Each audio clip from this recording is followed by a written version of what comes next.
नमस्कार। उत्थान क्लासेज में मैं पवन कुमार आपका स्वागत करता हूं, अभिनंदन करता हूं।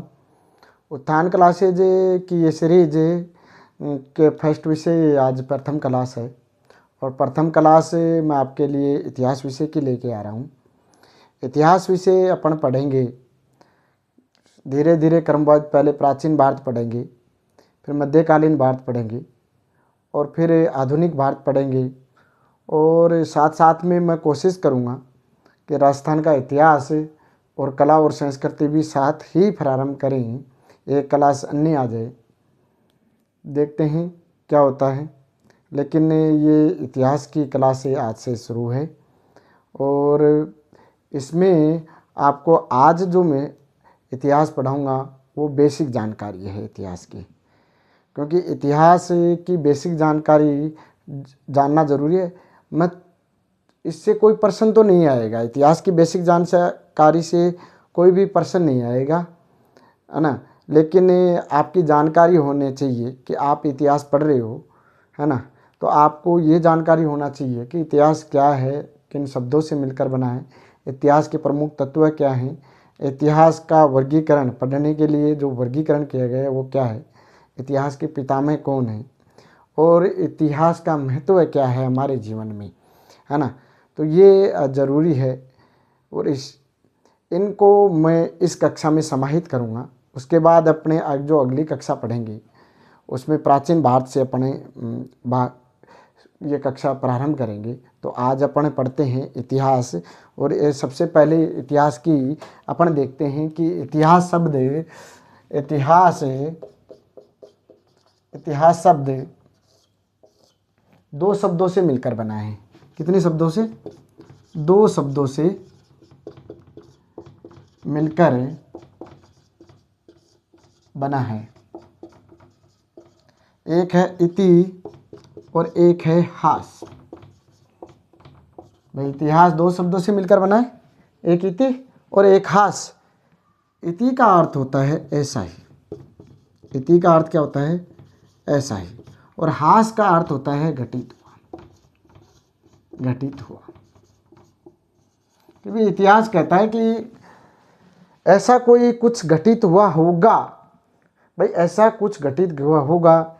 तो इतिहास शब्द है, ये जो इतिहास शब्द है ये ग्रीक भाषा का है। कौन सी भाषा का है?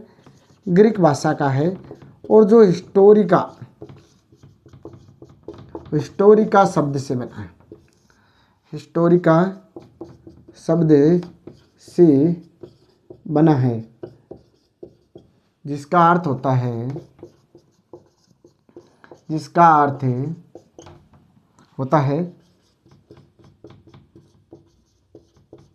जांच या पड़ताल। आप इतना लिख सकते हो कि इतिहास दो शब्दों से मिलकर बना है, एक इति और एक हास। और इति का अर्थ होता है ऐसा ही और हास का अर्थ होता है घटित।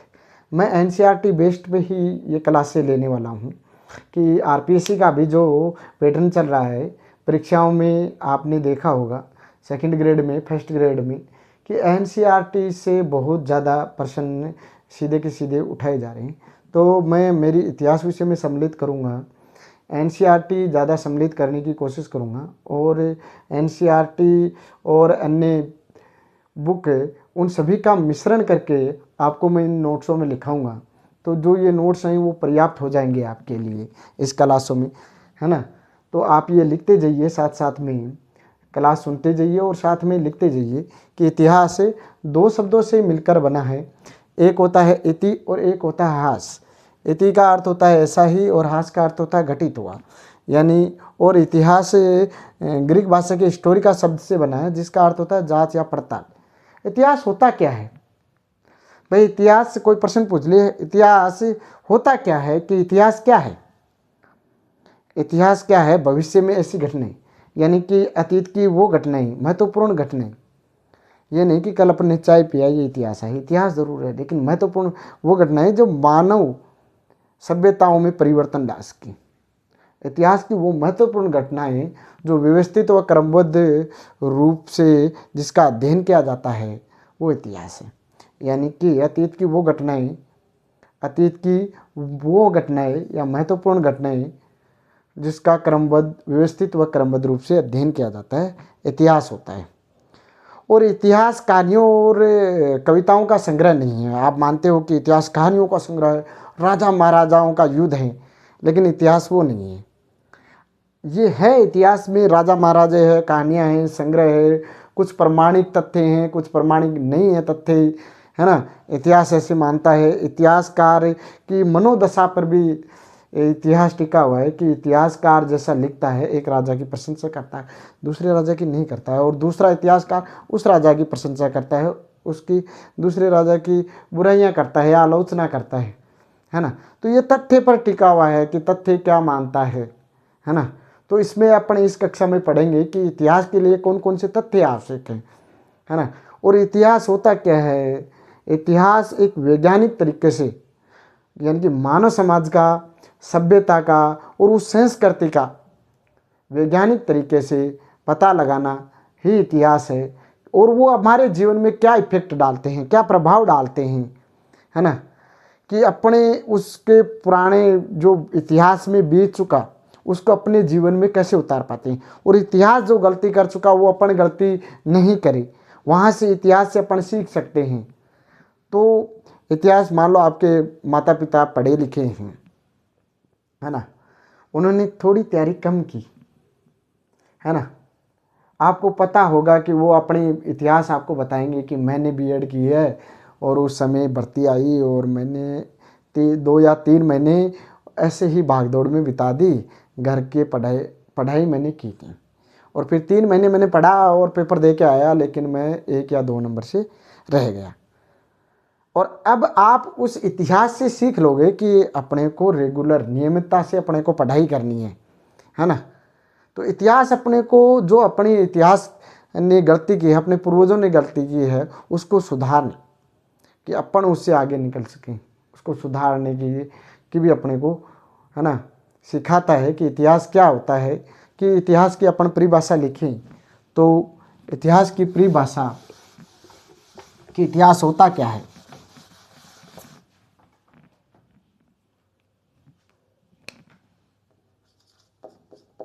इतिहास क्या है? इतिहास क्या है? अतीत की महत्वपूर्ण घटनाएं,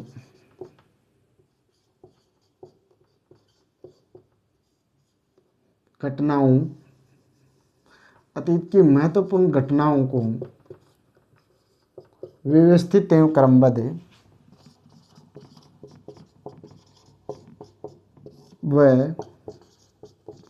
क्रमबद्ध अध्ययन ही इतिहास है। जैसा कि मैंने आपको बताया था अभी कि इतिहास होता क्या है, कि इतिहास क्या है? अतीत की महत्वपूर्ण घटनाओं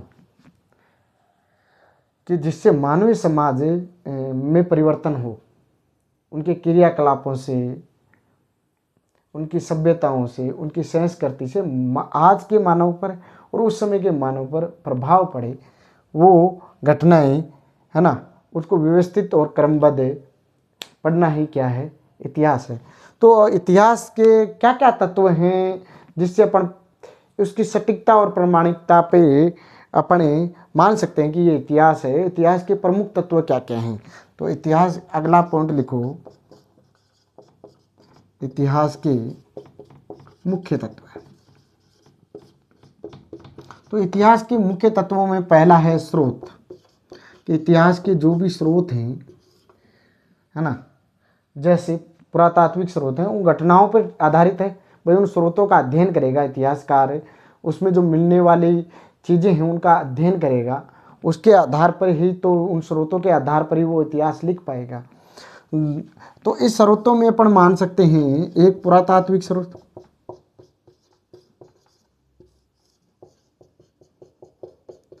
एक साहित्यिक स्रोत,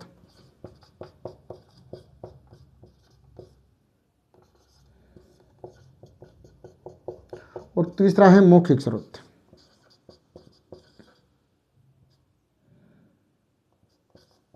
मौखिक स्रोत यानी कि पहला मुख्य तत्व है स्रोत, पुरातात्विक स्रोत, साहित्यिक स्रोत और मौखिक स्रोत।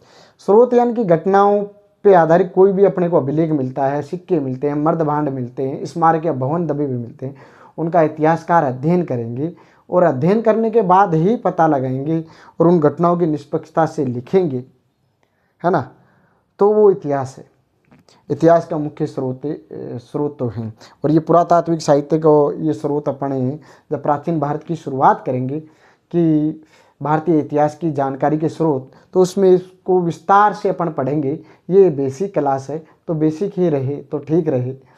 दूसरा अपन देखते हैं कि इसमें तथ्य कि कोई भी चीज़ मिली है उसका वैज्ञानिक इतिहासकार किस तरीके से, यानी कि नींव होती है, ये इतिहास की नींव मान लो, तथ्य इतिहास की क्या होते हैं, नींव होते हैं। और इन तथ्यों के आधार पर और इतिहासकार निष्पक्षतापूर्ण उनका चित्रण करता है, उनको देखता है और सावधानी पूर्वक इतिहासकार उनको देख विचार करके और उन तथ्यों के आधार पर इतिहास लिखता है ना।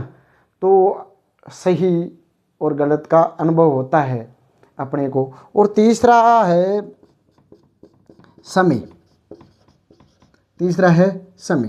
भाई इतिहास को परिभाषा में अपन लिखा कि इतिहास के क्रमबद्ध और व्यवस्थित, इतिहास क्या है, महत्वपूर्ण घटनाएं हैं लेकिन उनको व्यवस्थित और क्रमबद्ध रूप से जमाना है कि भाई व्यवस्थित और क्रमबद्ध रूप से जचाना है।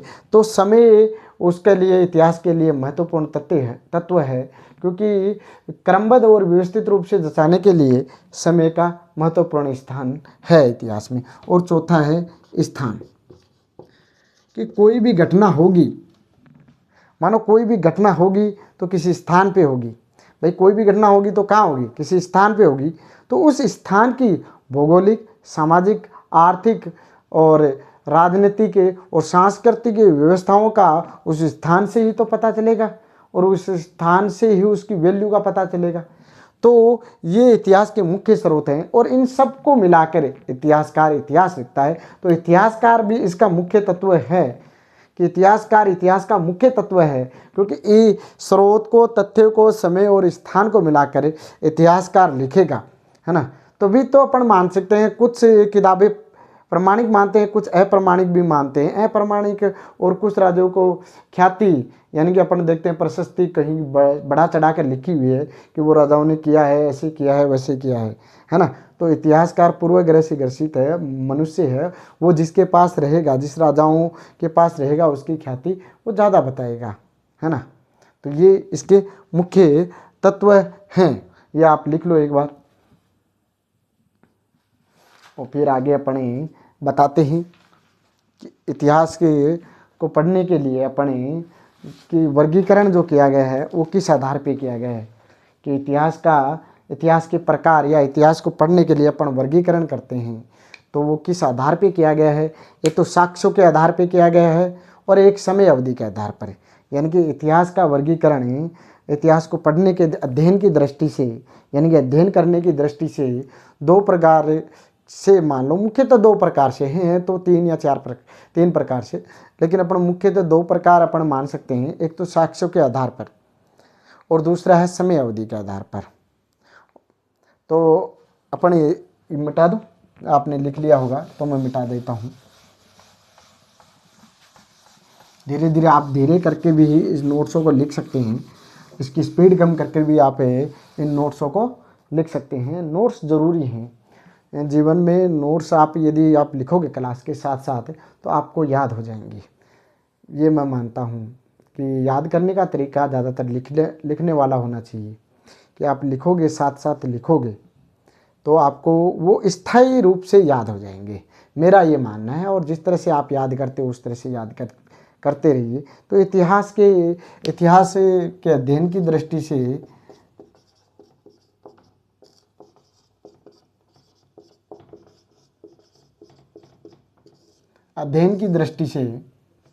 अध्ययन के लिए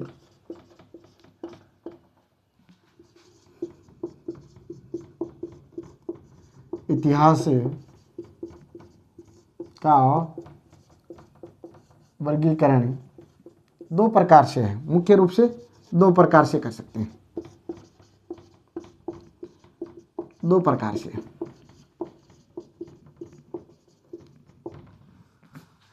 एक है साक्ष्यों के आधार पर, साक्ष्यों के आधार पर,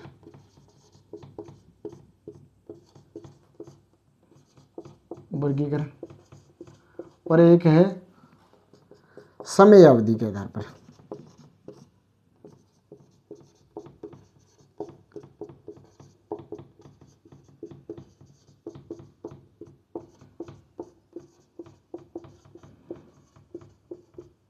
तो इतिहास का दो अध्ययन के लिए इतिहास का मुख्य रूप से दो प्रकार से किया गया है, एक साक्ष्यों के आधार पर और दूसरा है समय अवधि के आधार पर।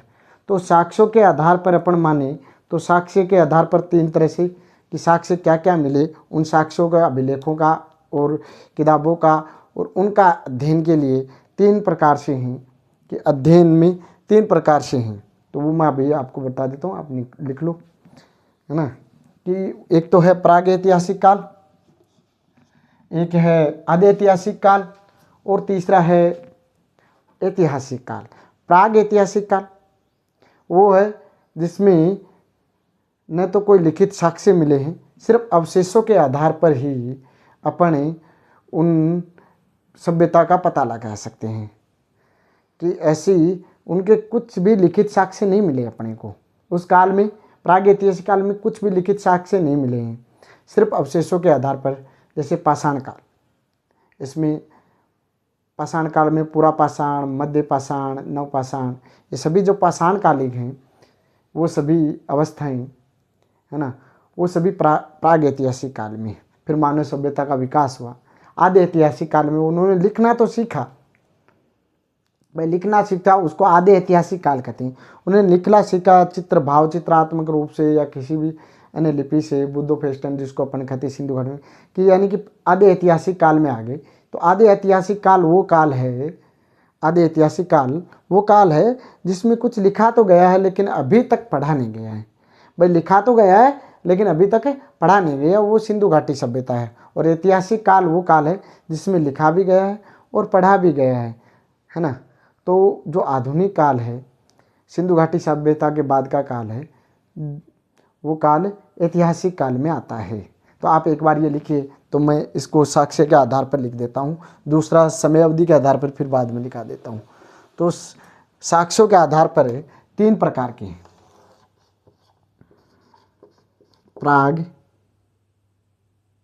प्रागैतिहासिक काल, आदि ऐतिहासिक काल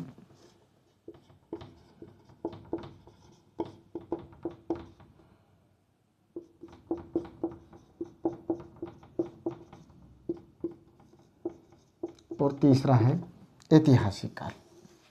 तीसरा है ऐतिहासिक काल। यानी कि साक्ष्यों के आधार पर तीन प्रकार से वर्णन है, प्राग ऐतिहासिक काल, आदि ऐतिहासिक काल और ऐतिहासिक काल।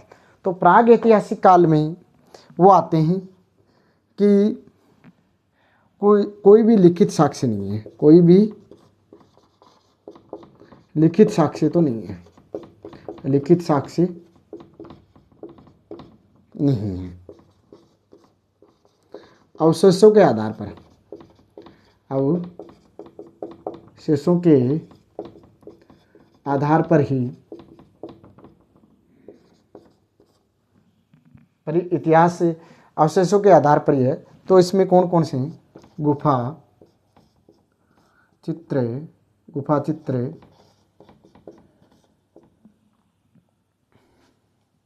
पाषाण काल,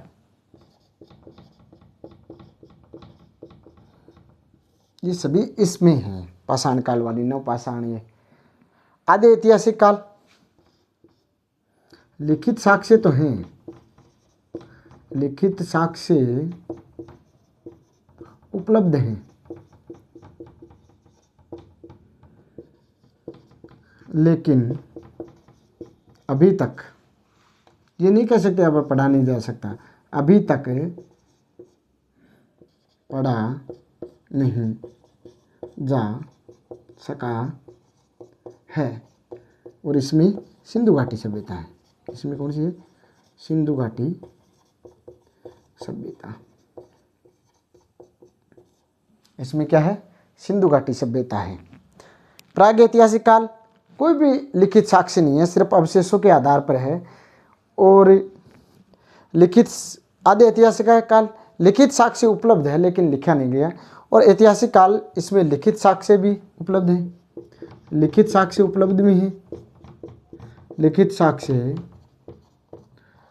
उपलब्ध है।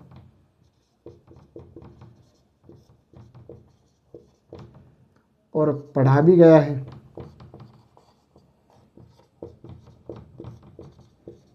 इसमें क्या है? अभिलेख आ गए, अभिलेख आ गए, शिलालेख आ गए, ग्रंथ आ गए, ये सभी इसमें। ये आधुनिक युग का मान लो आप। तो अभी एक मिनट के लिए उतारो कि इतिहास का वर्गीकरण अध्ययन के लिए दो मुख्य रूप से कहें। उसमें पहला है साक्ष्यों के आधार पर, उसमें पहला है साक्ष्यों के आधार पर वर्गीकरण है। आप लिखो, मैं एक तरफ हूँ। साक्ष्यों के आधार पर वर्गीकरण, प्रागैतिहासिक काल कोई भी लिखित साक्ष्य उपलब्ध नहीं है। और दूसरा है आदि ऐतिहासिक काल, लिखित साक्ष्य उपलब्ध है लेकिन अभी तक पढ़ा नहीं गया है। और तीसरा है ऐतिहासिक काल, लिखित साक्ष्य उपलब्ध हैं, पढ़ा भी गया है, जैसे अभिलेख हैं, शिलालेख है, ग्रंथ है। और दूसरा अपन है लिखेंगे समय अवधि के आधार पर। इसमें क्या है? इसमें आएगा प्राचीन भारत आ जाएगा, समय अवधि के आधार पर प्राचीन भारत, मध्यकालीन भारत और आधुनिक भारत। तो प्राचीन भारत में क्या क्या आएगा? मानव समाज की शुरुआती दौर से लेकर प्राचीन भारत में क्या अपन कहाँ तक पढ़ते हैं कि मानव समाज के शुरुआती दौर, यानी कि जब मनुष्य असभ्य से ले मनुष्य की उत्पत्ति से लेकर पाषाण काल, यानी कि मनुष्य की उत्पत्ति जिससे हुई, जहाँ से हुई, उस शुरुआती दौर से लेकर साम्राज्य पतन तक, कौन से बड़े बड़े साम्राज्य थे उसके पतन तक, तो प्राचीन काल में पढ़ेंगे अपन, है ना। तो मध्यकालीन भारत यानी कि संघर्षरत भारत, उस समय भारत विदेशी आक्रमणों से ग्रस्त था। और उस समय संघर्षरत भारत में अपन क्या पढ़ेंगे कि प्राचीन काल और आधुनिक युग के बीच का समय जब भारत संघर्षरत भारत था, तो इसमें अपन दिल्ली सल्तनत और मुगल साम्राज्य पढ़ेंगे। और तीसरा है आधुनिक युग।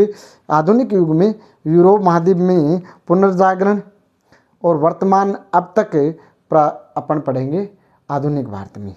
तो अब मैं लिखा देता हूँ समय अवधि के आधार पर। दूसरा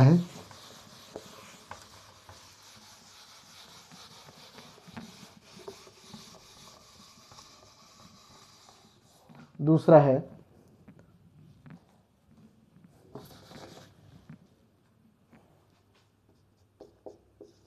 समय अवधि के आधार पर। समय अवधि के आधार पर तीन तरह का है इसमें भी। पहला है प्राचीन भारत,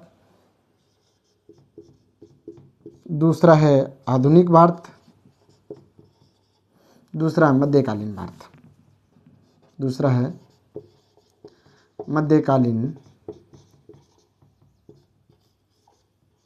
भारत और तीसरा है आधुनिक भारत।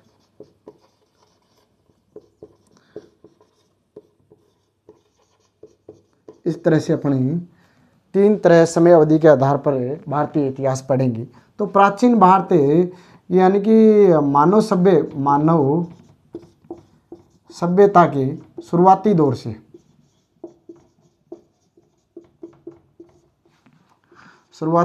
से बड़े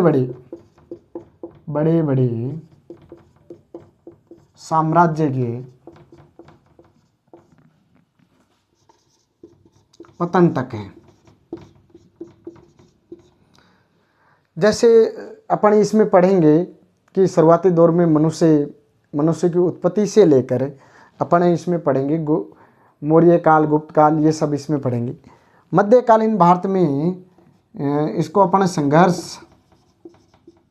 संघर्षरत भारत भी लिख सकते हैं। इस काल में संघर्षरत भारत ऐसे था कि इसमें अपन पढ़ेंगे प्राचीन भारत और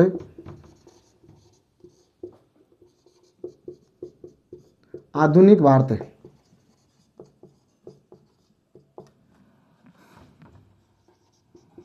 भारत के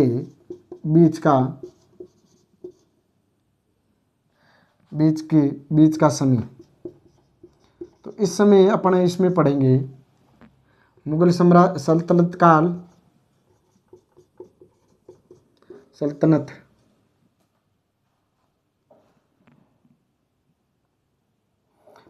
काल और मुगल काल, ये इसमें अपन पढ़ेंगे मध्यकालीन भारत में। आधुनिक भारत में यूरोप में पुनर्जागरण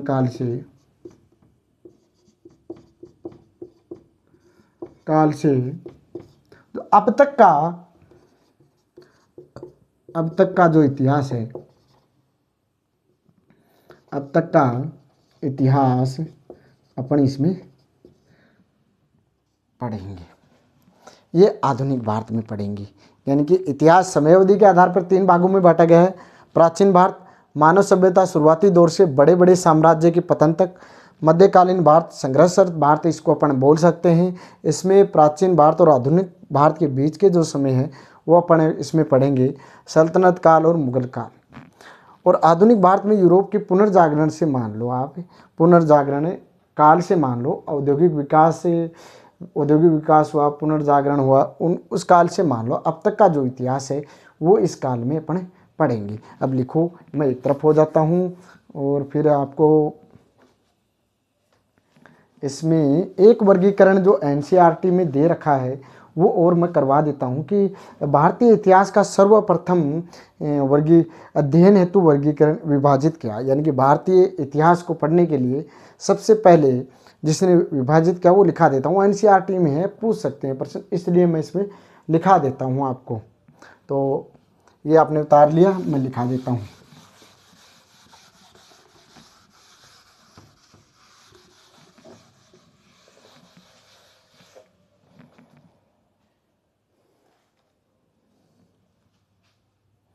आप नोट डालो, चाहे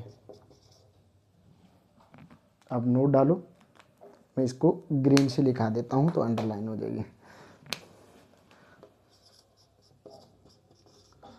भारतीय इतिहास को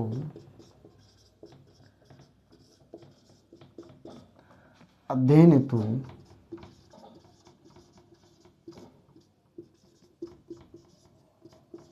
सर्वप्रथम विभाजित जेम्स मिल ने, किसने? जेम्स मिल ने 1817 में ईस्वी में 1817 ईस्वी में धर्म के आधार पे किया, धर्म के आधार मानते हुए।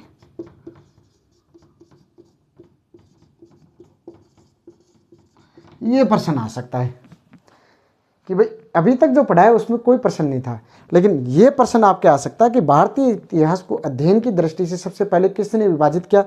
जेम्स मिल ने। कब किया? 1870 में, 1817 में। और किस आधार पर किया? धर्म के आधार पर। और उसकी एक पुस्तक थी, उसमें क्या? हिस्ट्री ऑफ ब्रिटिश इंडिया, उसकी पुस्तक थी, उसमें क्या? उस पुस्तक का नाम था हिस्ट्री ऑफ ब्रिटिश इंडिया। इसमें इसने किया। और वो कौन कौन से हैं? पहला है हिंदू धर्म,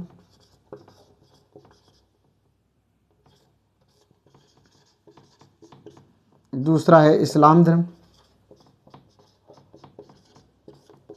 और तीसरा है ईसाई धर्म।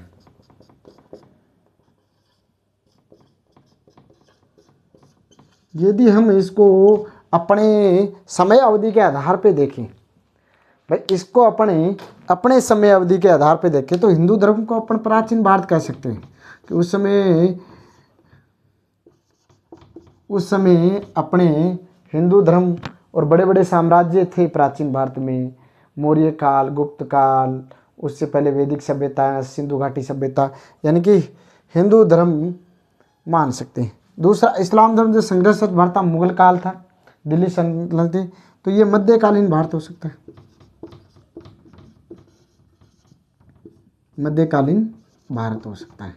और तीसरा, इस्लाम जब अपने पर अंग्रेजों पे राज हो गया तो ईसाई धर्म का प्रचार प्रसार हुआ, तो ईसाई धर्म का इतिहास मान सकते हैं। तो ये अपन मान सकते हैं आधुनिक भारत, आधुनिक भारत। ये प्रश्न आ सकता है बस इसमें से, ये प्रश्न मेरे को संभावना थी कि ये मैं लिखा हूँ। एनसीईआरटी जब मैंने पढ़ी तो उसमें ये दे रखा था, तो मैंने इसको नोट करके आपको लिखाया है कि भारतीय इतिहास को अध्ययन की दृष्टि से सर्वप्रथम विभाजित जेम्स मिल ने 1817 ईस्वी में धर्म के आधार पर किया। साफ साफ दे रखा उसमें कि धर्म के आधार पर किया। और उसकी पुस्तक है history of British India, history of British India. ये पुस्तक भी पूछ सकते हैं, और किस आधार पर किया और कौन कौन से धर्म के, कौन कौन सा हिंदू धर्म, इस्लाम धर्म, ईसाई धर्म, पारसी धर्म, इस तरह से दे सकते हैं और ये प्रश्न पूछ सकते हैं, तो आपको आना चाहिए। तो ये मैंने इस नोट्स में एनसीईआरटी को भी इसमें सम्मिलित कर लिया, इसीलिए एनसीईआरटी को सम्मिलित किया है कि ये प्रश्न आ सकता है। तो एनसीईआरटी में इतिहास में साथ साथ आपको सम्मिलित करके मैं लिखाता जाऊंगा, जैसे जैसे टॉपिक आएंगे उसमें आप देखोगे कि इसमें एनसीईआरटी बहुत ज़्यादा मिलेगी आपको। और आरपीएससी का पैटर्न भी यही रहा है कि एनसीईआरटी ज़्यादा पूछती है।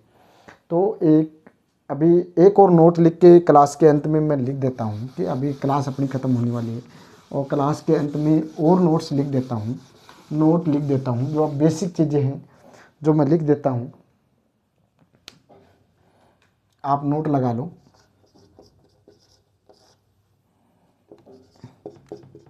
इतिहास का जनक यानी कि पिता, एक भारतीय इतिहास का पिता, भारतीय इतिहास का जनक, 3 प्रश्न में लिखा देता हूँ आपको, ये तीनों को लिखाना जरूरी है। और राजस्थान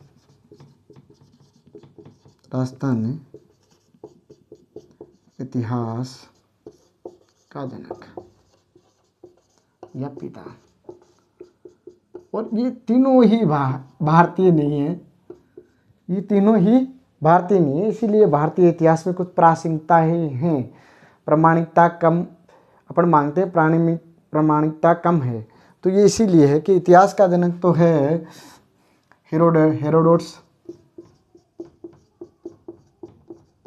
जो एक यूनानी है, और उसकी पुस्तक क्या है, हिस्टोरिका, आप लिखे जाओ। दूसरा है भारतीय इतिहास का पिता, तो इसको है मेगास्थनीज, ये भी क्या है, एक यूनानी है, और इसकी पुस्तक प्रसिद्ध पुस्तक है। ये पुस्तक पूछी जाती है, बहुत एग्जामों में पूछी जाती है, छोटी एग्जाम से लेकर बड़ी एग्जामों तक पूछी जाती है। तो और इसमें मौर्य काल के नगर प्रशासन के बारे में विस्तार से दिया हुआ है। तो जब मौर्य काल पढ़ेंगे तो इंडिया का बहुत विस्तार से अपन पढ़ेंगे। और तीसरा है ये घोड़े वाला बाबा कर्नल टॉड,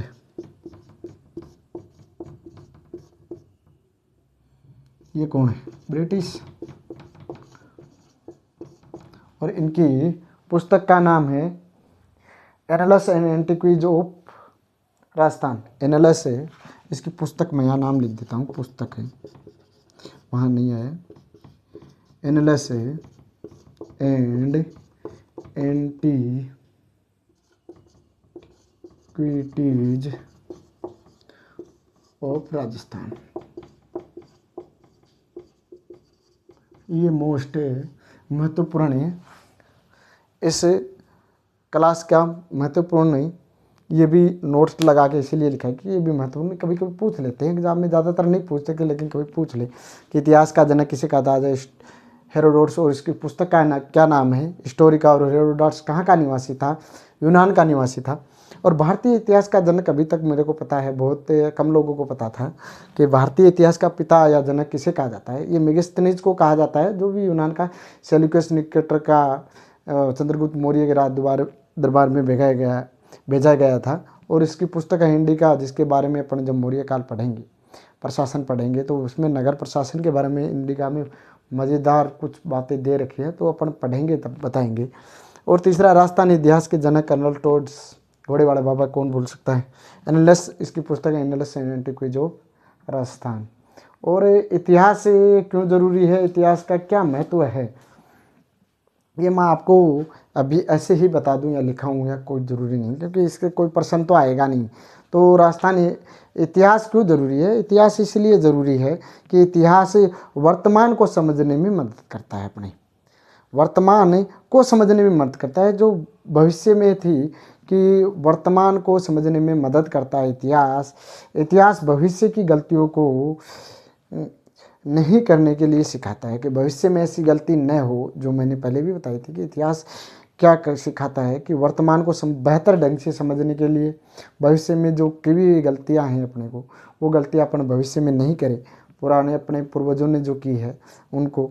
और आलोचनात्मक सोच का विकास करता है, कि इतिहास की अपन इसकी आलोचना कर सकते हैं कि नहीं कर सकते हैं, कि उस सोच का विकास करता है। और अपनी पहचान और अपनी पहचान और विरासत का अपने को बोध कराता है, ये इतिहास का महत्व है। तो ये भी अपने क्लास में याद रख लेना अपनी, सही है। और इसी के साथ ये क्लास ख़त्म होती है। धन्यवाद, राम राम सा। तो आपको क्लास कैसी लगी ये कमेंट करके आप बता देना, और कुछ सुधार करने हो तो भी आप ये बता देना कि ये सुधार करने हैं। धन्यवाद।